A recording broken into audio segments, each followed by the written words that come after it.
Good afternoon, everyone. Afternoon, that is, here in Eastern Time in North America. Thank you all for joining us for the fourth session in our series with the Posen Library. I'm Brian Amcrott, the Executive Director of the Laura and Alvin Siegel Lifelong Learning Program at Case Western Reserve University. It's my pleasure not only to welcome you, but to serve as moderator for today's program, Challenges to the Establishment of a Jewish State. We'll be joined by Sam Kassow and David Roskies, who I'll introduce in just a minute.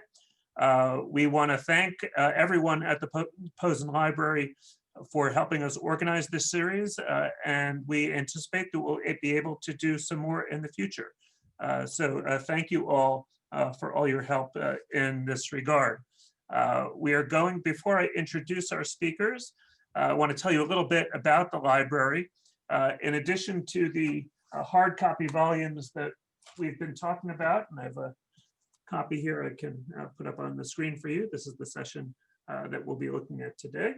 But you can register at the Posen Library at posenlibrary.com, where you can find digital copies of the materials. You can take advantage of a discount code to order the volumes from Yale University Press. So there's 25% off with the code YEPOS6.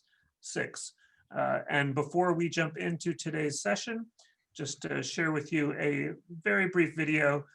We'll teach you a little bit more about what the Posen Library of Jewish Culture and Civilization is up to.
Okay, thank you again for joining us today. We are pleased to be joined by the editors of Volume 9 of the Posen Library of Jewish Culture and Civilization, Catastrophe and Rebirth, 1939 to 1973. Our editors and featured speakers for today are Sam Kassow, who is the Charles Northam Professor of History at Trinity College. He is the author of many studies on Russian and Jewish history, including Who Will Write Our History, Emanuel Ringelblum, the Warsaw Ghetto, and the Oyneg Shabbos Archive, which received the Orbis Prize of the AAASS, and which was a finalist for a National Jewish Book Award. I'm sorry, I don't know what the acronym means, Sam. You can clue us in. Joining him is David Roskies, who is a native of Montreal, Canada, a product of its Yiddish secular schools. He teaches Yiddish literature and culture and Jewish literature at the Jewish Theological Seminary of America. He's the author of many books. His major works include Against the Apocalypse, Responses to Catastrophe in Modern Jewish Culture, which won the Ralph Waldo Emerson Prize from Phi Beta Kappa. He was elected to the American Academy of Arts and Sciences in 2012. So thank you both for joining us today. To get us going, I understand from the acknowledgments in the volume that this was a work that was 16 years in the making. So perhaps you can share with us some of the surprises that you may have found along the way. What did this teach you that you didn't know before? I'm terribly sorry that we can't see all of you face to face, but Sam and I got dressed for the occasion, because if we were sitting in front of you, this is our academic garb. This is what we would normally be wearing. So the question that Brian posed is a very good one. What did we learn working on this volume that we didn't know before?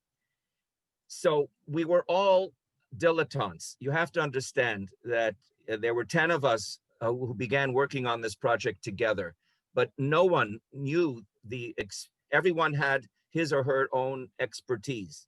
American Jewish culture, Eastern European Jewish culture, Jews in Arab lands, but no one had ever put the story together. So what we did was we followed a chronological order, and we took the years 39 to 73 in 5-year segments. And the first 5-year segment from 1939 to 1943 was by far the most astonishing. There were 2 wars going on. One was a world war, and the other was a war against the Jews. And the Jews were living in 2 parallel universes. One, let's call it the Jew zone. They were under Nazi occupation or under the Vichy regime. And then there were Jews in the free zone. The free zone were Jews living in Great Britain and the British Commonwealth and the eastern half of the Soviet Union and the United States, Latin America, and let's not forget the tiny yishuv in mandatory Palestine. It was still a small group of people, but they were together and a very vital source of world Jewry. So the Jew zone, what we discovered was that in anthologies and diaries and sermons and reportage and in last letters and calls to arms, we found material on how Jews in the war zone were fighting to stay alive. This is the beginning of the literature of the Holocaust. This is where it all began. Literature of the Holocaust didn't begin with Elie Wiesel. It began in wartime. And this is a literature with its own geography. The geography is ghettos and Aryan sides and forests, and it's a literature with its own calendar of deportations and actions and final liquidations. At the very same time, as Jews living in the free zone are struggling with other forces, with indifference and disbelief and despair. So Brian, can you pull up the first slide, please? Again.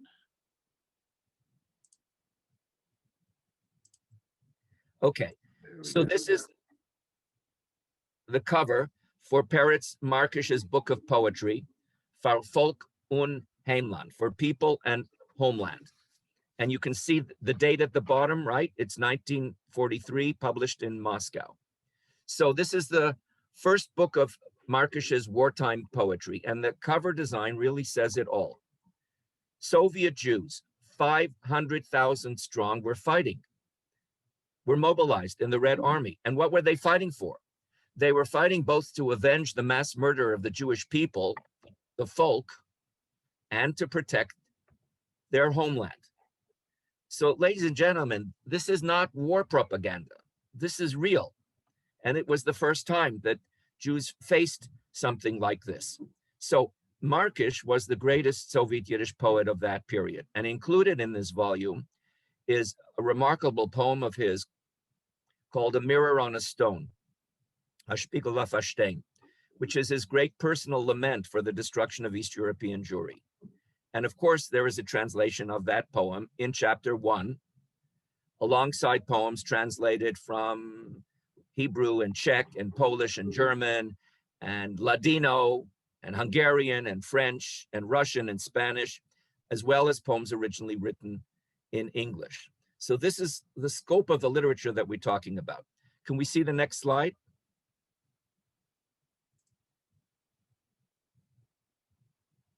So you saw this very briefly in the 2-minute video. And now you can take a closer look at it.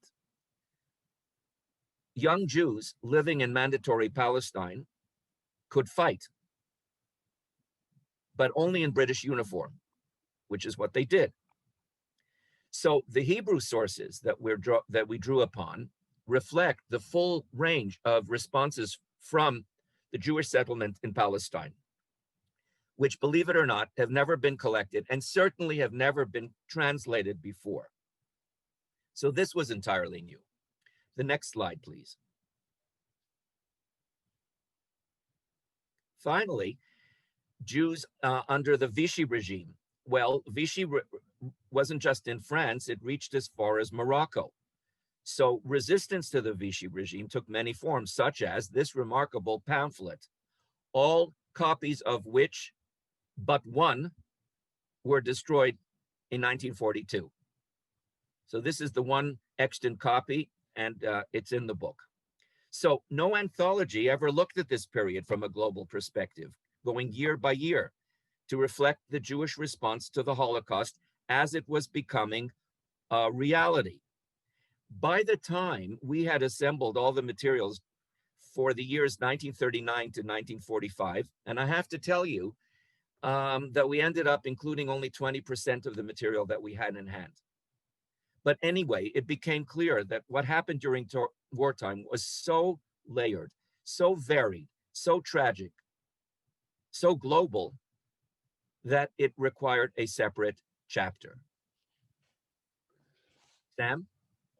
Yeah, I also was really impressed by certain patterns that emerged as we were putting this anthology together. One thing that really struck me was the many different thinkers and writers in the United States, American Jews, who underscored the obligation and the ability of American Jewry to help the entire Jewish world, to help the entire Jewish people recover from this terrible disaster and keep on going. Salo Baron, Mordechai Kaplan, Elliot Cohn, Abram Sacher, the first president of Brandeis University, Horace Kalin, stepping forward and radiating determination and self-confidence and optimism, saying, yes, the great centers of European Jewry are now gone, but that makes our responsibility even greater. And I think one of the great virtues of our anthology is how the various selections really bring this out.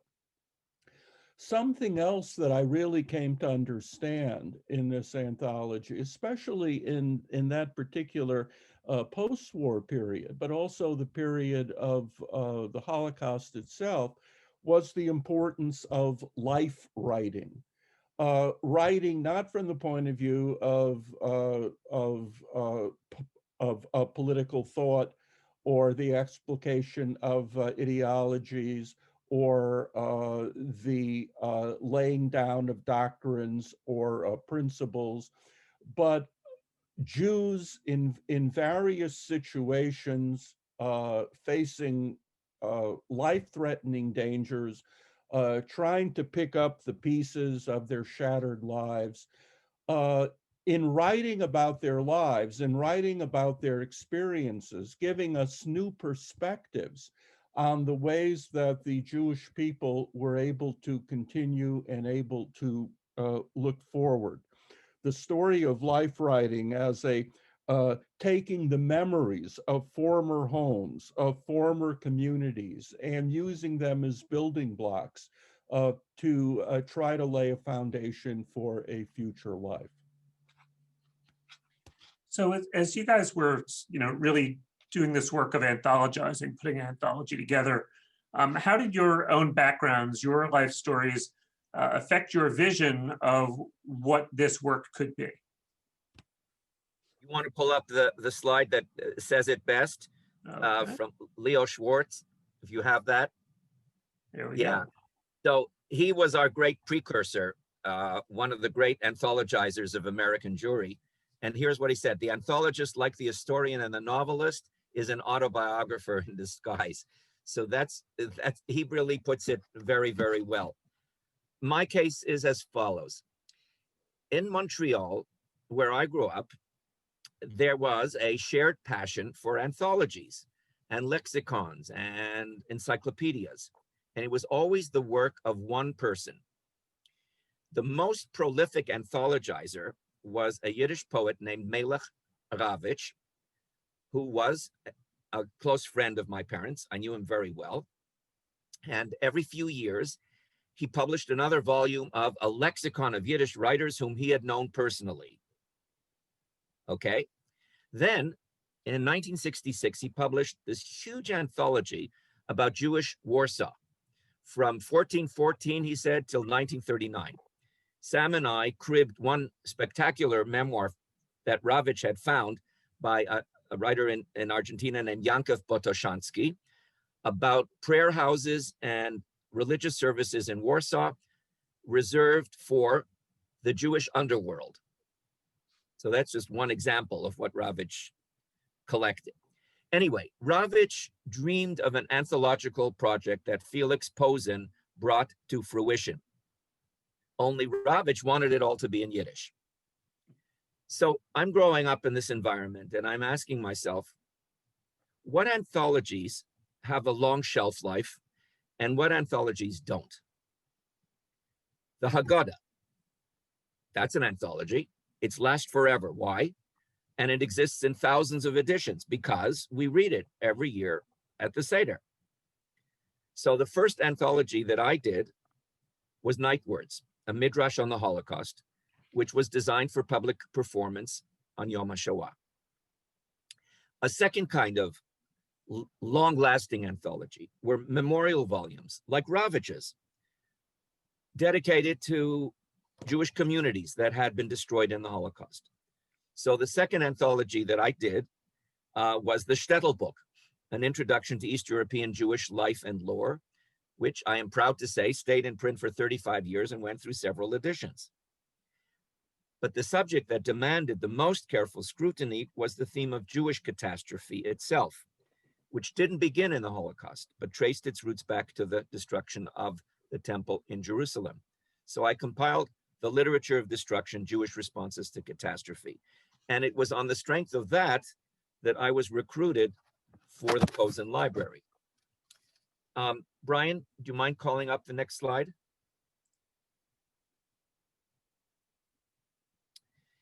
So last year, the Posen Library published this anthology, focused entirely on one ghetto, as a companion to volume 9. And as you can see from the cover, I think you can see from the cover, Sam and I are joined at the hip. So the Posen Library of Jewish Culture and Civilization is a meta anthology. And that is something designed to last forever.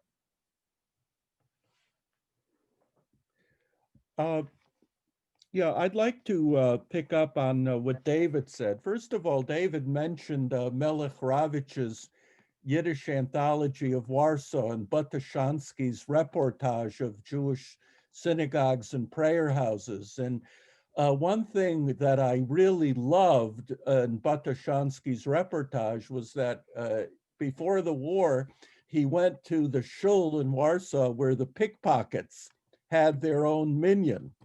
And he reports that usually when you say the Shema Yisrael, the hero Israel, you're supposed to close your eyes. But everybody took great care in the pickpocket shul to keep their eyes wide open. And there was another reportage in that vein about the safecracker shul in Vilna, and they had a beautiful cover on the Aron Kodesh with the motto "Psach shorim b'chochma," open your gates with wisdom. So the Jewish underworld was imbued with a deep Yiddishkeit, which hopefully we're able to remember and to honor. Getting back to the quote at hand, my own biography is certainly affected the way I looked at this anthology. I was born in Europe and spent the first years of my life in displaced persons camps, grew up in a sub-community of Holocaust survivors and their children in New Haven, Connecticut.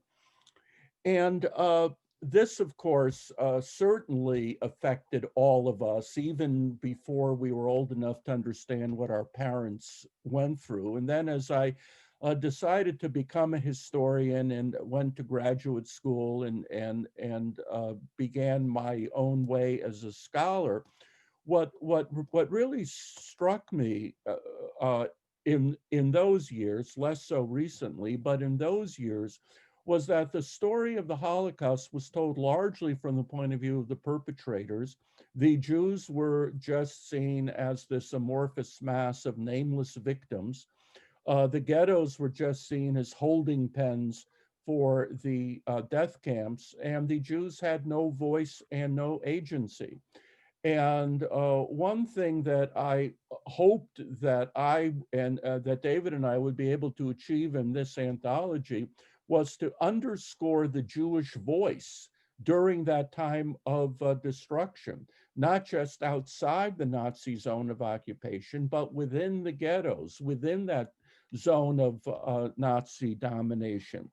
To remind ourselves that these Jews had agency, that they had hopes, that they had dreams, that they were part of a Jewish community that had been shaped by cultural values in the pre-war period.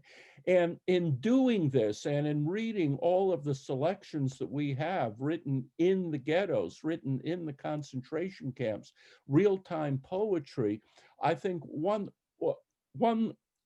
thing that we really learn is that this wall, this boundary that David Engel has described between Holocaust history and Jewish history really disappears. That we see the history of the Holocaust re-entering the realm of Jewish cultural and social history. Thanks. And before we move on, I want to remind everyone, if you have questions, you can post them in the Q&A box on your screen. We will get to them towards the end of the session. Before we move on, David, I'm struck by your comment about the Haggadah being the earliest anthology, and I'm wondering, could you sort of extrapolate from there and say the broader corpus of Jewish literature that we've inherited through the centuries, that folks had to decide what was in and what was out. We call that redaction and editing, is in its own way anthologizing. Totally. The major works that, the Siddur, the prayer book, what's that? That's an anthology of Jewish prayers over 1,000 or more years. The book of Proverbs in the Bible is an anthology of Proverbs. It goes on and on and on. Midrash is also an anthological genre. So we have been living with this, and this is a major way in which Jewish traditions have been preserved and also transformed. Because the moment you create an anthology, it creates something that didn't exist before. Mikraot Gedolot, the great book of Jewish commentaries, was an invention of the printing era. The moment you have the text of the Bible surrounded by 1,000 years of Jewish commentary, Well, that creates a whole new meaning for what it means to study scripture. So that anthology completely transforms our own understanding of how we hear and interpret the covenant and the voice of God. So, well, we kind of felt we were doing God's work. Thank you. All right, we're going to move on chronologically. We have a quotation up here from the Hebrew author Chaim Hazaz. And in 1962, when the state of Israel was just 14 years old, this is what Hazaz had to say to Prime Minister David Ben-Gurion about the special mission of the state of Israel. We are a small state, and it is incumbent upon us to be a unique state. There is no sense in a small states being like Paris or vast and rich as America, because everything that is like America is superseded by America. We must be what we are obligated to be. So what was Hazaz's countervision, and was it borne out in reality? Well, Hazaz was putting forward a countervision to Ben-Gurion's vision of mamlachtiyut. Mamlachtiyut, which is a Hebrew word that literally means stateness, was Ben-Gurion's conviction that political sovereignty, that the experience of statehood would create a new Jew, Hebrew-speaking, self-affirming, free of diaspora complexes, able to defend him or herself without sacrificing moral principles. This faith in mamlachtiyut defined Ben-Gurion's political credo, and the creative tension between that vision and the more complex reality really is one of the major themes of this anthology. It turned out, of course, that mamlachtiyut could not take the place of religion. It could not dictate a uniform sense of history. It could not turn Israel into a real melting pot. But at times, it was that vision of mamlachtiyut which enabled Ben-Gurion to push through critical decisions. For example, the decision to take German reparations, when so many Jewish survivors pleaded with all their heart to reject this. And Ben-Gurion said the needs of the state come first and emotion comes second. An aspect of mamlachtiyut that Hazaz was very worried about and told Ben-Gurion was totally mistaken was Ben-Gurion's notion that this new Jew in this new state, enjoying this new sovereignty, with this new sensitivity for realpolitik and pragmatism, that this new Jew somehow could turn his back on the traditions of the diaspora, on those 2,000 years of living in exile, on the literary treasures of the Jewish texts written in various exiles. What Hazaz was trying to underscore was that you can't abolish 2,000 years of Jewish history. You have to try to ground this new Israeli identity in a solid Jewish culture that had been shaped not just by the experience of sovereignty, but by the experience of exile. Brian, you want to pull up the picture of Ben-Gurion? Yeah, there we go. There he is. So we wanted to give Ben-Gurion his due, and we put him on the cover. We just cropped the picture. That's the original that you see before you. And as Sam says, the message of this cover is David Ben-Gurion turned Jewish history on its head. Yeah, So, and I think, you know, some of us might like to think he was sending a message putting in this pose, but some of us in the know realized he was doing this for his own physical sense of comfort. right.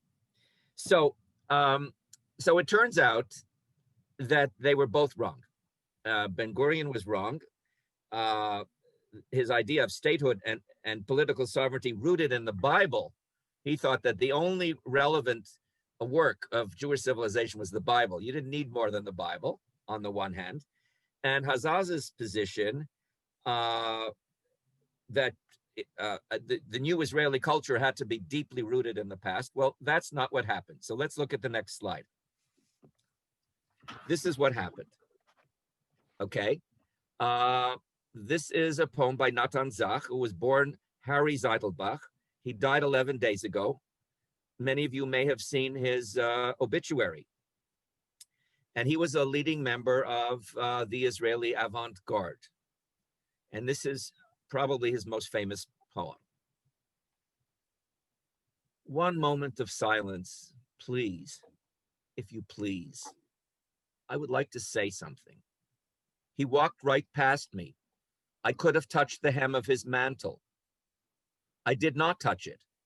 Who could have known what I did not know?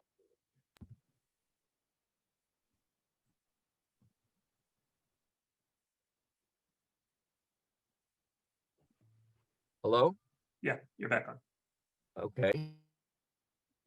If you hit your space bar, you may be muting and unmuting yourself.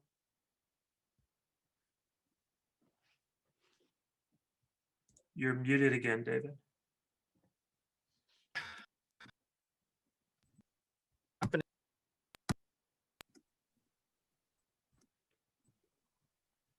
Try it now. I'm doing whatever I can. I don't know why this is happening. It's one I've never seen before. Oh, my goodness me.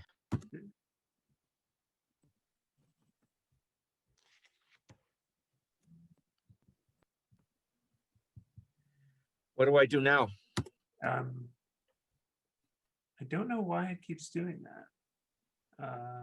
If we're really in trouble, we'll ask you to call in. No, I think you're back. I think you're good. No, now we've lost you. I think we're gonna ask you to connect again. I don't know why we keep losing you. Yeah, we're gonna ask you to connect again.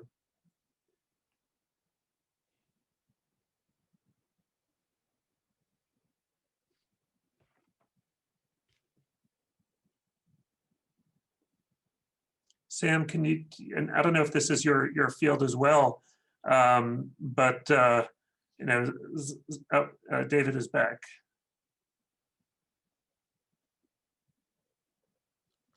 No. You have to Okay, now you can hear me. Yeah, now we're good again. I don't know what this is all about. Just Okay, bear with it. okay. So we're talking about Natan Zach. And I want to go through this poem one more time. One moment of silence, please. If you please, I would like to say something. He walked right past me. I could have touched the hem of his mantle. I did not touch it. Who could have known what I did not know?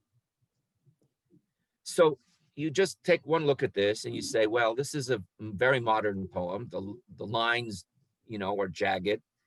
The language is almost prose, except for the words, the hem of his mantle, which might echo something ancient, maybe something biblical. What do we hear? We hear the voice of a speaker who's full of regret, and we never actually learn the identity of the person who walked right by him. But we gradually begin to suspect that it might be his father, perhaps Zach's German-born father who committed suicide, which we just learned from the obituary in the New York Times. Ask any student of Hebrew literature, and she will tell you that in that opening stanza that you have, Zach is alluding to the hem of Elijah's mantle, the moment of the prophet Elijah, the moment of his death when he ascends to heaven and his disciple Elisha grabs hold of the hem of his garment, doesn't want to let go of him. Okay, but it doesn't really matter whether we get that additional level of meaning, because we understand what the speaker is saying. The poet is insisting on his right to commune with his private grief. He's insisting on his own space. Give me my own space, far from the demands of the collective. And this is something that neither Ben-Gurion nor Hazaz could foresee, that Israeli culture would first have to find its own voice before that voice could speak to the past and could conjure up a future. And David, in this respect, really breaking ranks from the Hebraic poets, in the contemporary era before him, who were constantly referencing older Jewish texts. Right, and Zach, in 1959, he was still a pisher, wrote this incendiary article tearing down Natan Alterman, who was, the poet laureate of the state of Israel, and for good reason, and saying this is all rhetorical overkill. This is not the way poetry is written anymore. Natan Zach, by the way, was also very influenced by Auden and by the British American voice of the poet, which is extremely understated and muted, like this poem. All right, we're going to move on to another topic. In 1941, Kurt Lewin, a German Jewish refugee who became a pioneer of social psychology, published a provocative and timely book called Self-Hatred Among Jews. And he writes, the feeling of inferiority of the Jew is but an indication of the fact that he sees things Jewish with the eyes of the unfriendly majority. I remember how as an adolescent, I was deeply disturbed by the idea that the accusation against the Jews as being incapable of constructive work might be true. So the question is, has Jewish self-hatred disappeared, or why has Jewish self-hatred disappeared? Yeah, I think if you look at the 1939, the beginning year of our period, you see that this was a very dark time for the Jewish people. The Kristallnacht had just happened. The white paper seemingly shutting the door on the Zionist dream.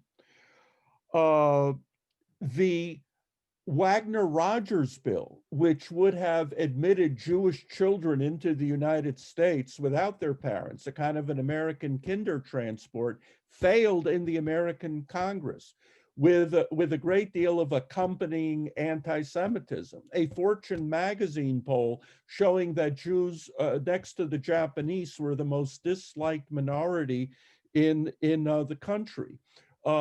We don't have to talk too much about German anti-Semitism. That speaks for itself. Anti-Semitism had become obsessive in Poland, where Jewish students were being attacked every day in the universities.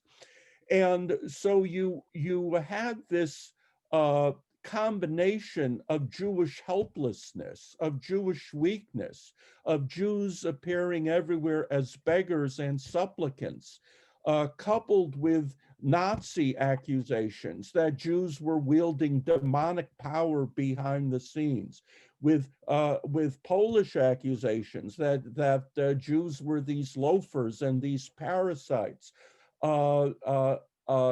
charges coming from all quarters that Jews were an inferior, a perverse, a destructive people, and many Jews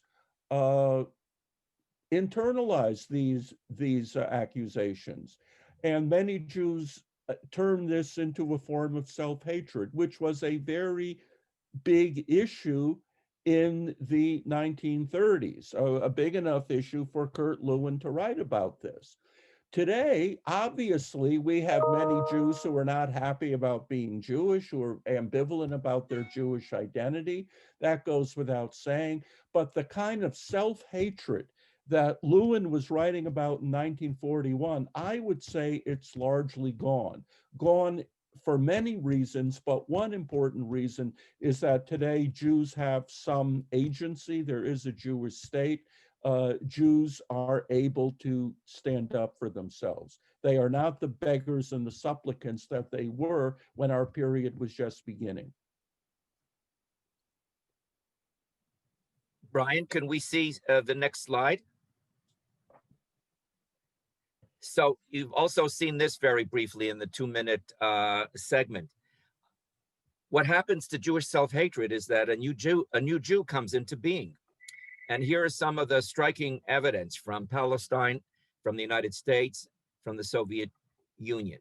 So this is from Palestine. And what is surprising is the date. It's only 1940. So the new muscular Jew is already working out in mandatory Palestine as early as 1940. I should also mention that as interesting as all the biographies of all the texts and images are, the biographies make absolutely fascinating reading in and of themselves.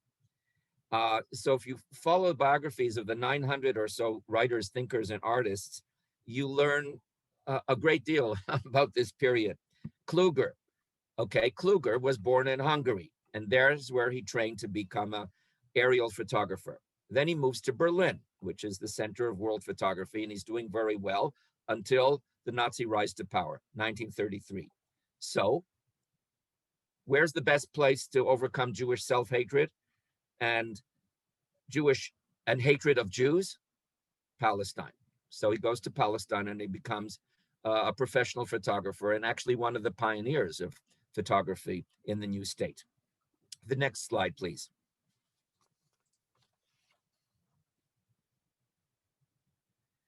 So I don't want to spoil your surprise when you read Renee Shapirow's short biography, but all I want to say about this is that he sculpted some of the most prominent Western leaders of the 20th century. And New York, the United States, was only the last stop in his varied career. So you see a Jewish artist who was the official sculptor of the former President Harry Truman, and I think that speaks volumes about the acceptance of Jews and the speed at which Jews are entering into the American mainstream. The next slide, please. And here is the story of Soviet Jewry, which developed, and the most dramatic chapter in the history of Soviet Jewry is our period, from 1939 to 1973. So who was this Mikhail Grobman? He was born in Moscow in 1939. And he represents a new generation of Soviet Jews that casts fear aside and grabs hold of his lost heritage with both hands. So he begins as an avant-garde artist in Russia. And as soon as the mass aliyah to Israel begins, he's on the first plane. He arrives in Israel in 1971, and he starts a Russian language newspaper. But more importantly, look at what he's able to do. He masters the art of modern Jewish symbolism, and he creates a memorial drawing for Israeli soldiers. And the tombstone inscription reads, Imru le'Elohim, say unto God. So just think where we started, 1943, the cover designed by Peretz Markish, and now it's 1963. What a quantum leap Soviet Jewry has made in those 20 years. Sam, before we move on, I want to come back, with your commentary on Kurt Lewin to begin with, noting that the sort of self-hatred model of internalizing the anti-Semitism that one finds around you. And, in this respect, especially with some of the samples we have here, would you say the rise of the state of Israel and everything that entails really enabled, a lot of Jews to move on? Or would you say, especially in a place like the United States, that we were moving in that direction anyway, because the environment was a little bit different, and in the post-war era, despite the anti-Semitism that you had during the war, that in the post-war era, things had changed here to the point where, a Jew was not simply internalizing maybe they were internalizing what they saw around them, and they weren't seeing as much anti-Semitism around them. Oh, sure. I mean, there were many factors, and I do think that the end of total Jewish powerlessness is a key factor. But in the United States, you have many different issues, from the impact of the Holocaust to the crowning of Bess Meyerson as Miss America in 1945, to the appearance of films like Crossfire and Gentleman's Agreement. Popular war novels like Mailer's Naked and the Dead, the Caine Mutiny, The Young Lions, the GI Bill. There were many factors where the anti-Semitism that was such a problem in the 1930s, and I would say the diffidence and the reticence of many members of that second generation really saw an important change after World War II. But if you're looking for any one factor, I would say first and foremost, it's the establishment of a Jewish state. So we're switching gears, we're moving up a decade into 1950 from where you began. Paradoxical as it may seem, the establishment of the State of Israel confronts world Jewry with a new and unexpected problem: the danger of a division of the Jewish people into two unrelated, even alien groups. So more than 70 years later, how relevant is Gordas's concern, and can this anthology contribute any insights toward bridging the gap between Jews in Israel and Jews in the diaspora? Absolutely. When Gordas wrote this in 1950, and I think it was he was really right on. There were maybe 1 million Jews in the state of Israel, out of about 13 million Jews in the world today. So that's what about. I'm doing the math here. About 7 or 8% today.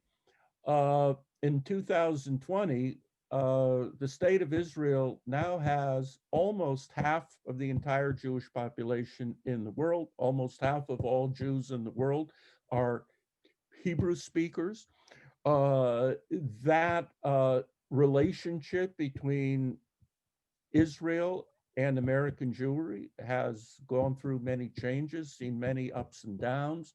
But I think now it's more important than ever for American Jews to understand Israel not just as a symbol of Jewish nationhood, not just as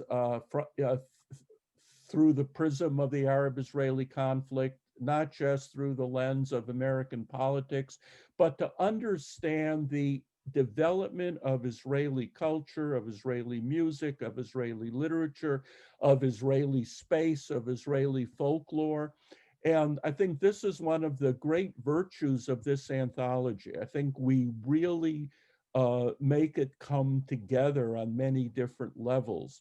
And the reader of this anthology there are many different gateways and entry points that the reader of this anthology can find to understand how modern Israeli culture took shape. Essays on music, art, sculpture, architecture, literature, poetry, political thought, many essays by Jews from the Arab world and North Africa about their place in Israeli society and discrimination, poems like Dalia Ravikovich about the place of women in Israeli society. We can go on and on.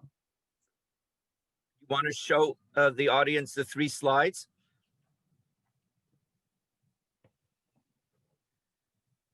So, speaking of new spatial arrangements, the Ma'abara,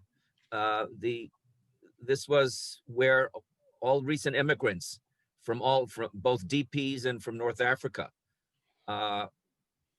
These were, tent villages, temporary lodgings that were set up. Well, this was a major feature of the urban landscape, and you can read fiction about it. But here's a picture that it's somewhat idealized because there's a light shining on the center of it, but you can certainly see that this is a temporary lodging in a place in a kind of desert setting. The colors are definitely desert colors. The next is the new urban landscape, right? Of housing developments. But look at how the photographer managed to capture it. It looks like it's actually floating because of the way the clouds dominate the center of the picture. It looks like the whole thing is floating on air. And this is in the Upper Nazareth. And the third is Holocaust and Rebirth on a kibbutz by a woman sculptor. So this catastrophe and rebirth is the theme of our entire volume. So here is an Israeli sculptor who has already captured the major theme of Jewish self-understanding after the war. And what's important, I think, for us to realize is that more and more, it will be the state of Israel that will define our own sense of ourselves and our own sense of our place in the world and our relationship to the past. So this memorial sculpture is, really captures our reality as well as Israel's. I just want to add something that if you read the anthology, you see that we're not offering a triumphalist vision here.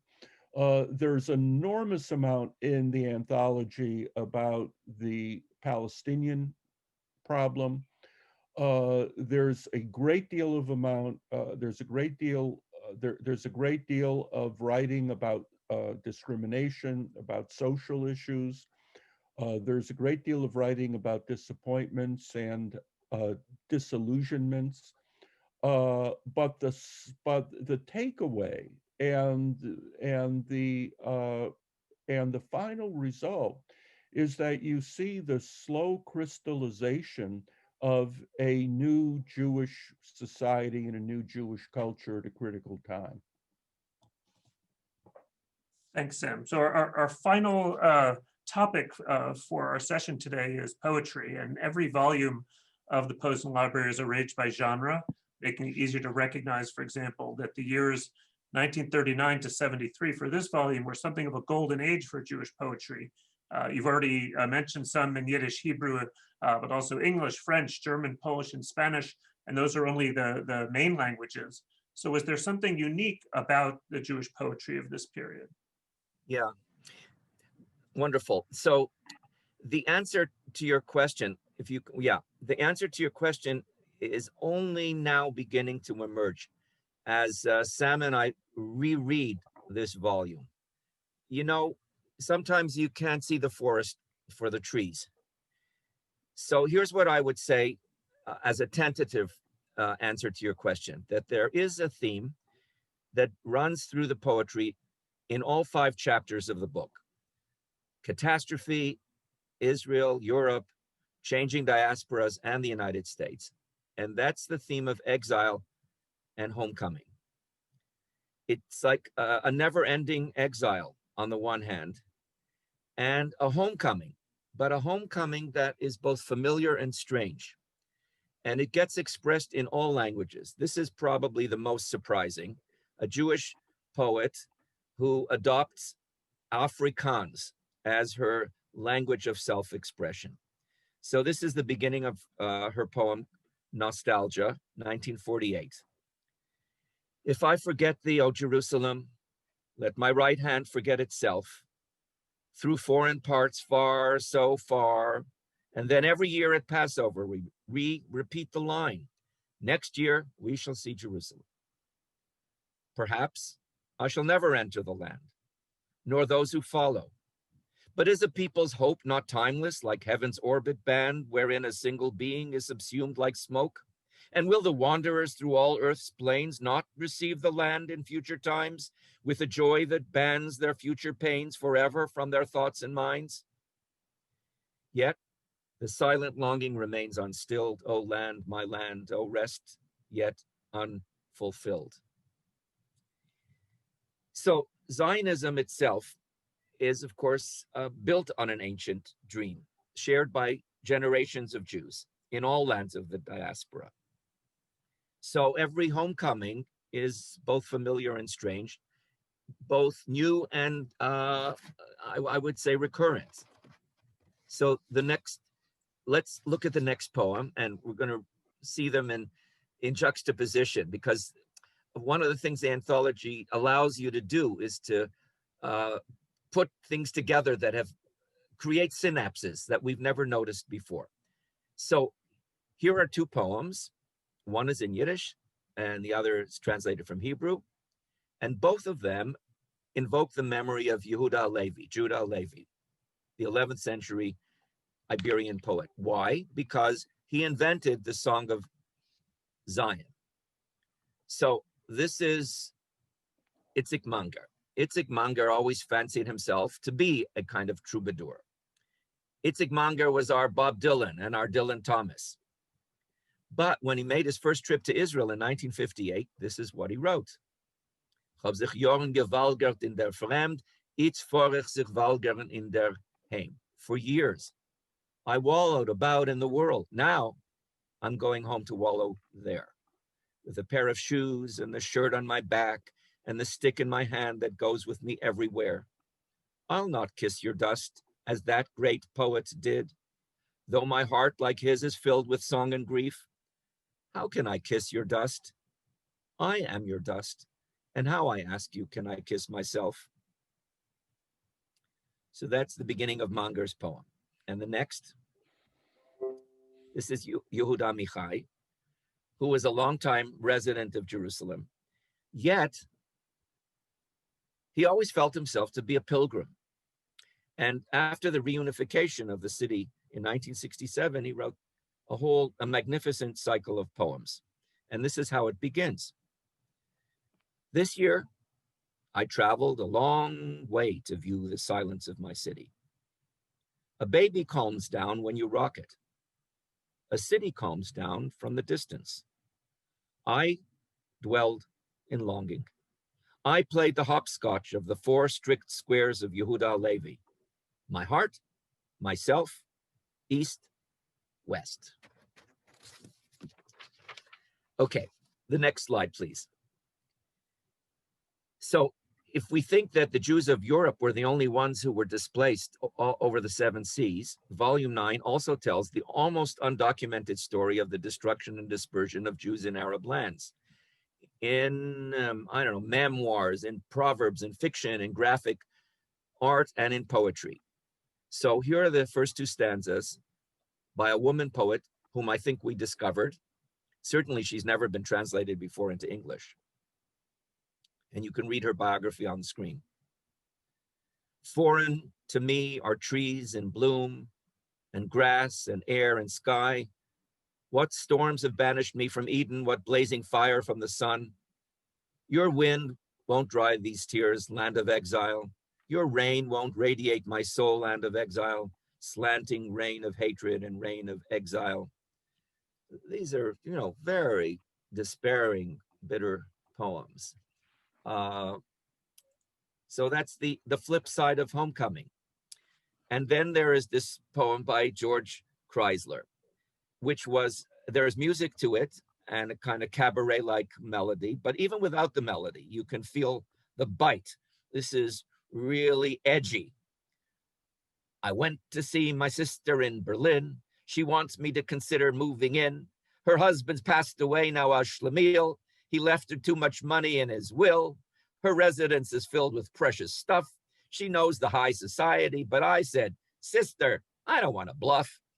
I cannot stand the piety. I do not feel at home here, at home here, at home here. I am, you must admit it, just too simple for this life of art. I don't feel at home here, at home here, at home here. And finally, this last poem, which is short, but to the point. It's a different kind of exile. A Polish Jew who was thrown out of the country in March of 1968, and she made her way to the land of the free. So how successful was her acclimatization, would you say? I will let you, dear friends, be the judge. I forget meticulously. I forget scrupulously my native landscape, my daily landscape. I forget the ragged, I forget the billowy clouds in a sky, clouds over a town. I forget to the end. I forget them nonstop. Faces cloaked in the dusk behind windows of trains. So this is some of the range of the poetry, a small sample of the kinds of poems that you will find in our anthology that have never been collected in this way before. Thank you, David, for giving us a sample of the poems. Before we turn to the Q&A that we have from our audience, something you said really when you were introducing this poetry section about the theme of exile and return. So first of all, again, sort of begs that question, isn't that the ongoing, everlasting Jewish theme, right? You know, of our literature going back to biblical times. But secondly, and I'm thinking especially about the poet, you know, who referenced wallowing at home and now I'll wallow here.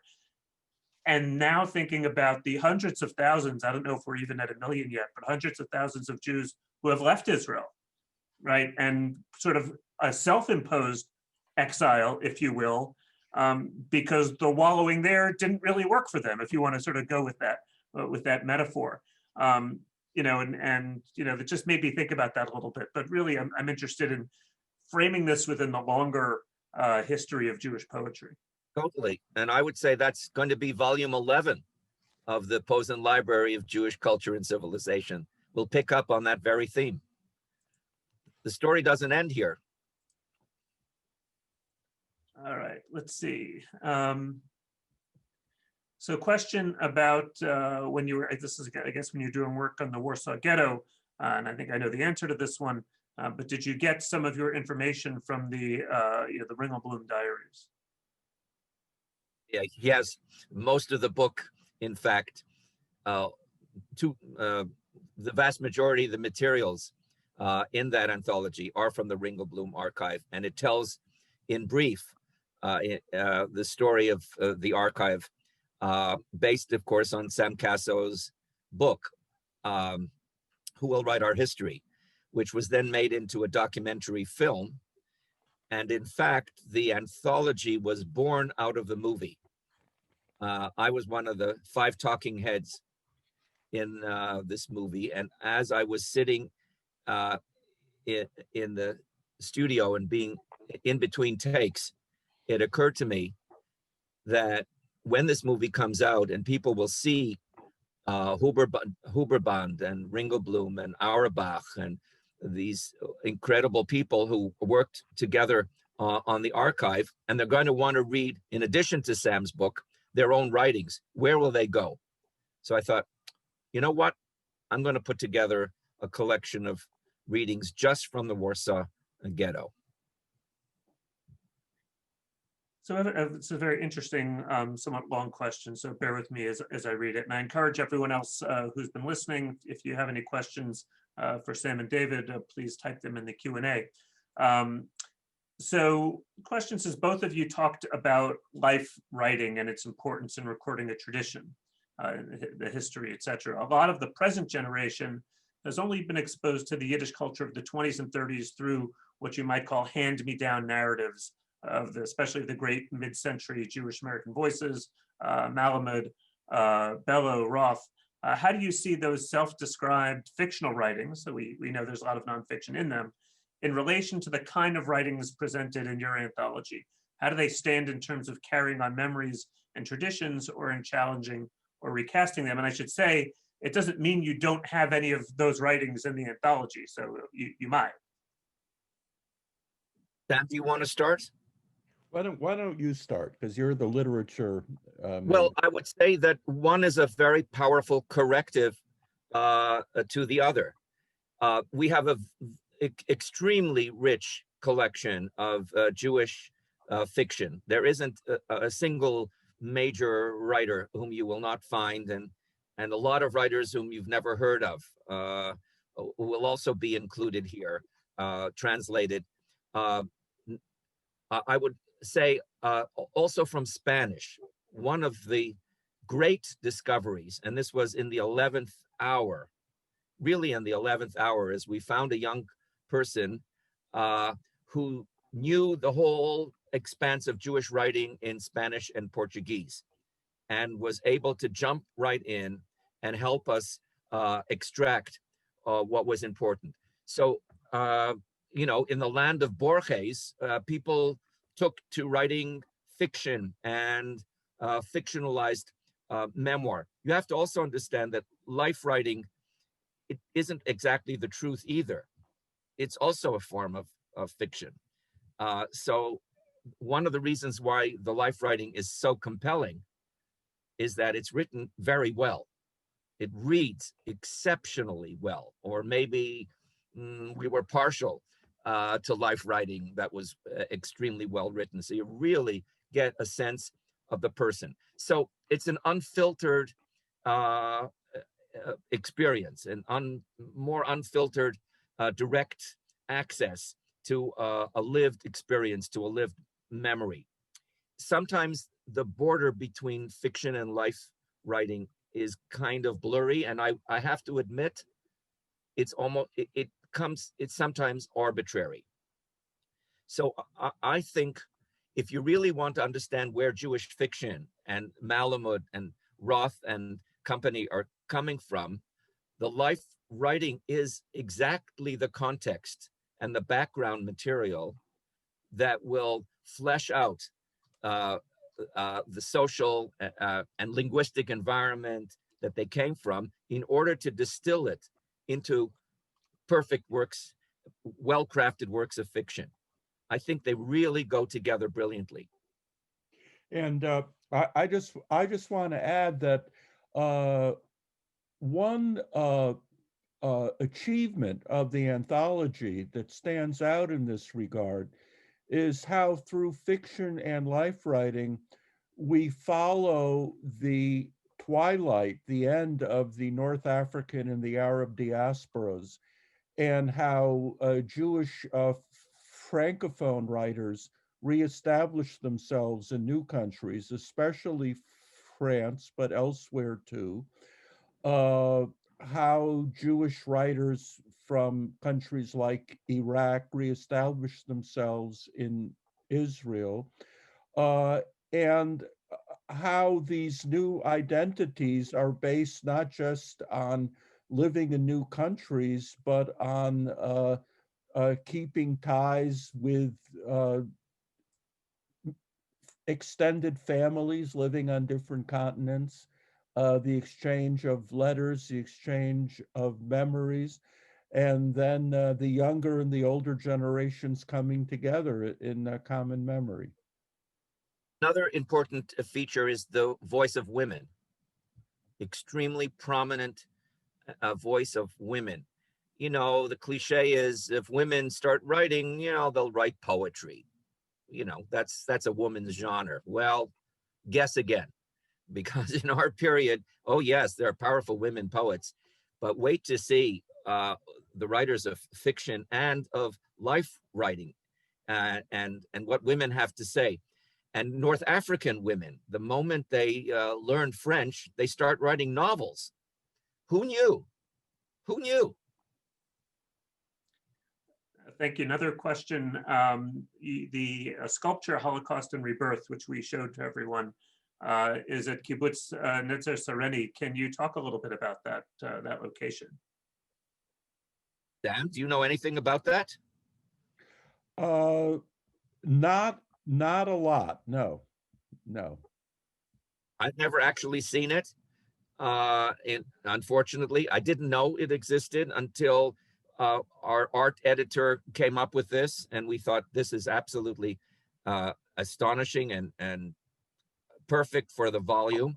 And it's also, there are not too many memorial sculptures, if I'm not mistaken, again, done by women. It's not a form that you think a woman artist would gravitate to. So that too was kind of surprising, that that it was a woman sculptor doing memorial art on a kibbutz was counterintuitive. I'm wondering if the kibbutz was named for Enzo Sereni, who was one of the earliest of the shlichim to recruit European, German Jews in particular, back in the 30s to train and then resettle for Palestine. Yeah, yes, it was. And I believe he died in the Second World War. Yeah. But the anthology also contains an interesting essay which discusses the interplay of the establishment of Israeli art and the culture of memorialization, and how it's this impulse to build memorials which exerted a very powerful impact on the development of Israeli sculpture and the development of Israeli public art. So one final question, and I'm going to take you, I guess, a little bit out of your comfort zone because I want to prognosticate a little bit. And David, you mentioned what might be the subject of an upcoming volume, but I'm less concerned about the subject than I guess the medium in this case. If you took the work you did in delving into life writing and the materials that were produced back in this era, and now think about the way materials are produced, particularly life writing is produced in digital form, and all the digital media that are going to outlast us. But someone's going to have to do that work to create the anthology that talks about our current generation. What would that look like? Does it make it harder, easier? What do you think? Oh my goodness me. That's a very tall order.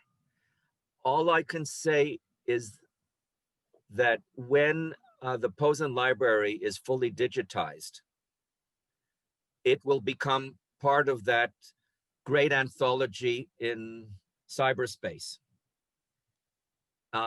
And for that, I am profoundly grateful that those voices are not going to be lost, and they're going to be accessible, through hyperlinks. So one of the features of the internet is the hyperlink. You're reading an essay, and you come across a term. I don't know, mela. You read the first, which was the Arabic word for a Jewish quarter, and you say, I wish where can I find more information? So you click that link, and miraculously, all other mentions of mela in all 10 volumes of the Posen library will appear on your screen. Moving forward, what about all the millions of YouTubes? What are we going to do with that? How are we going to access it? Honestly, I have no idea. I have absolutely no idea. I'm almost grateful that our work ended in 1973. That is a very tall order. We're going to have to leave that for the next generation. David, I honestly cannot even imagine what it will look like. It makes me think a little bit. You talked about the voices of women, but how powerful, again, whoever does this, the voices of youth will be. I mean, you can always access some voices of youth as you're delving through archives. You'll find snippets, But when you think about the digital archive of the future, and the way that the life writing of youth is YouTube and TikTok and Instagram and who knows what that I'm not aware of. And someone's, if they want to do this work, is going to have to be able to find a way to access that. Yeah, last letters, very important genre in our book. Well, tell me, Brian, who writes letters? First letters, last letters. Maybe some people still write love letters, but last letters as a genre, I don't know. This may be the end of the line for that. Sam, any last thoughts before we close it out?